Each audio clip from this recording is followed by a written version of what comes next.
Hi, this is one way of demonstrating how I have used herbal materials in the past for long-term home wound care.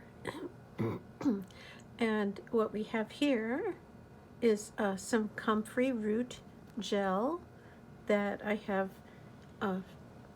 strained out, and it actually has been kept in the freezer in this little container with the cap on it.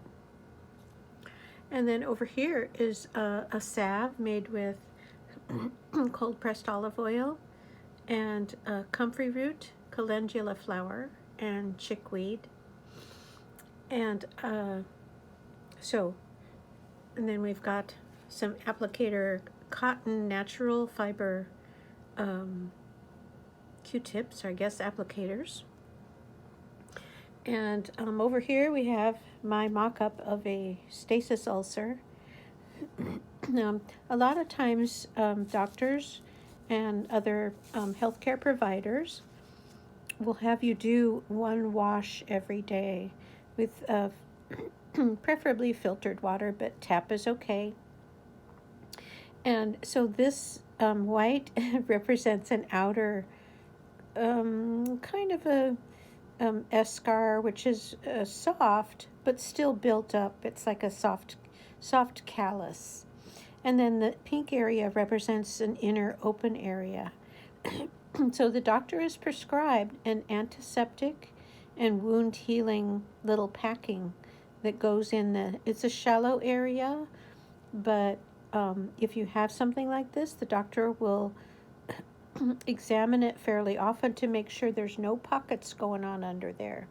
So this treatment is just to keep things clean and assist with gradually healing up the outside area, softening it, thinning it out, and gradually allowing it to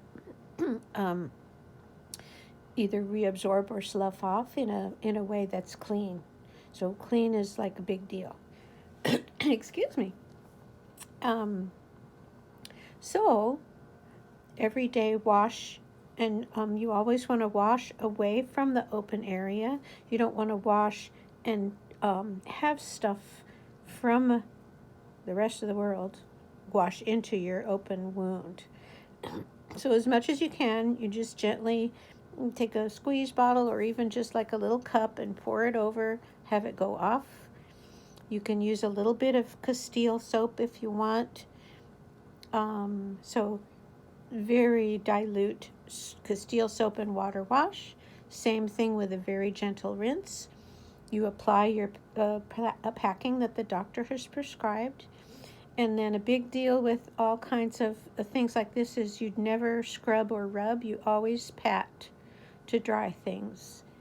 And that allows the skin to stay intact because you don't necessarily want too much to come off at once, because then you have more raw open areas that can get infected.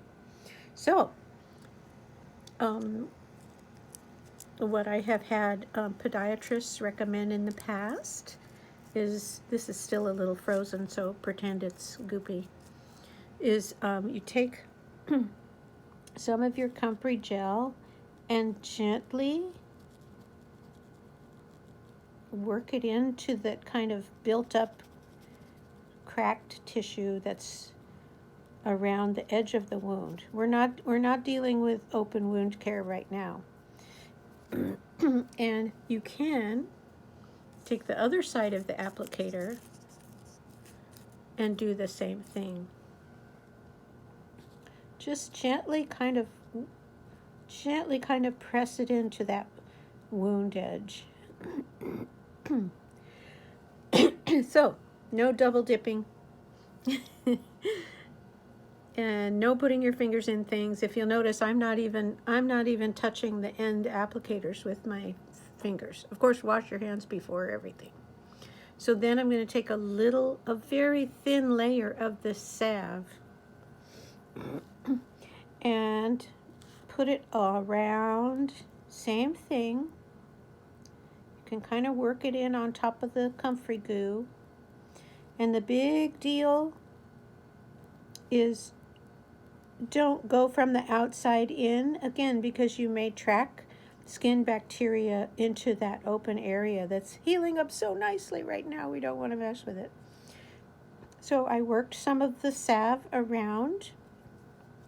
And what's really helpful is if you take the other side of the applicator and then do another round outside, all around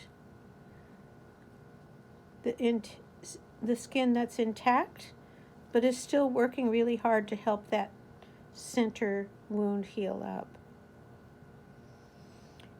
And so then if there's packing in there, just leave it, and you put your dressing on top just as has been prescribed.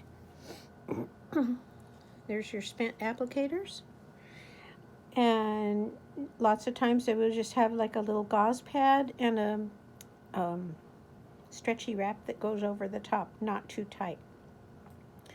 Lots of times the recommendation is to do that 2 or 3 times a day, especially doing a nice cleaning at night before you go to bed after being up and about, putting your foot all over the world all day.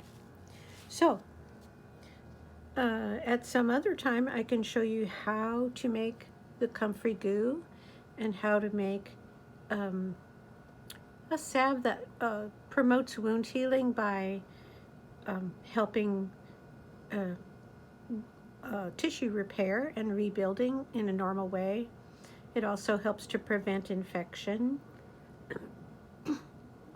and helps old dead skin to remove itself without causing any new raw areas. So there's the toe. It's going to get all better.